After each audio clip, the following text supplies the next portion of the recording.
Hey guys, so today I will teach you about the four vectors, our driving motors of our core movement. And yeah, this is pretty necessary to understand the benefits and carryovers rope flow has.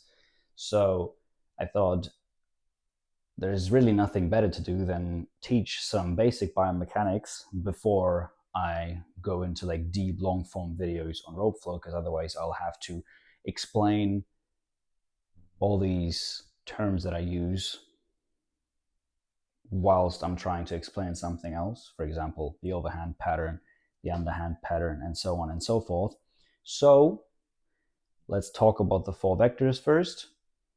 Do some, it's going to be another video, do just hip movement and leg rotation, inward outward rotation from the legs and with the hip. And we're going to split those in two videos. So this one is going to be the vectors, so the core rotation, and then the whole leg movement.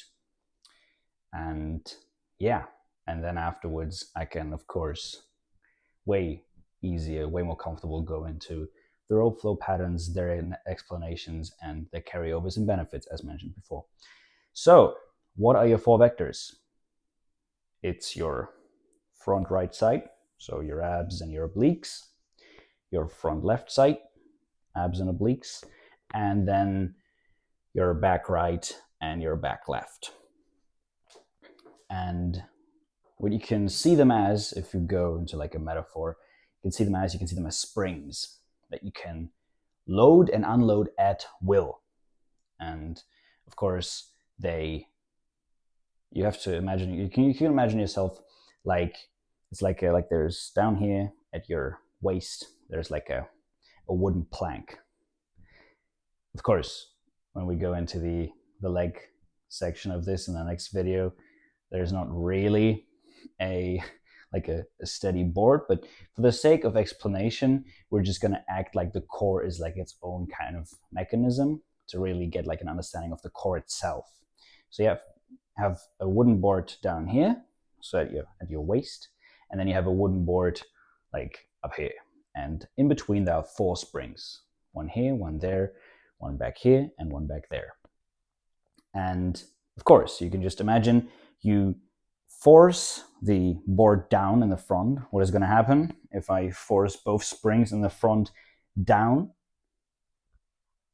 Those are getting shortened and the back ones are getting elongated. That's what would happen with the board. The board would go up on the back and it would go down in the front. Same goes for the other direction. These ones get long, the back ones get short. And if we load just one at a time, what is going to happen is there is going to be a diagonal stretch and a slight stretch of all the other ones that are not shortened. So if I load and shorten my front right oblique, my back left spring is going to elongate the most, and everything else, of course, is a bit elongated as well, but nowhere near the diagonal counterpart to this one. And I can also go back here and load this one, and then the front right one is, since it's diagonal to it, is going to be the most elongated one. And you can just play around with this, feel it out. It's a very nice ab workout. You're going to feel it the next day if you really go into it and try to find a cramp, and you try to really go in there. And you can use your arms to elongate your lats even more. And if you want to go for the front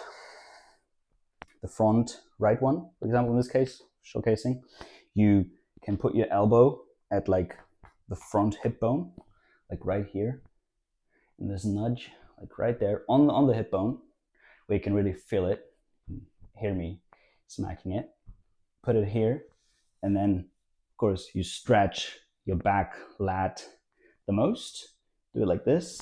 And if you want to stretch the back one here, you put it in like this little nudge on your glutes, like right there. You really go into it. And of course, this one is most stretched. So What is so interesting about this, it's not just a normal spring. It's not just, as I said, a wooden plank and like 4 metal springs. It's way better than that, since we can choose how and when we load and unload these springs, which means if I want to go as fast as I can in that direction, or I want to throw a punch over there with my right hand, I'm going to load the back one. This one is automatically going to be stretched, but I can also force it a bit. And at the same time, of course, the other one is going to get more crunched and more shortened. So I force the elongation here, and I force the shortening back there. And then to release it, I force that one open, which is automatically done by this one shortening. So if I want to move my weight as fast as I can from here to there, it's a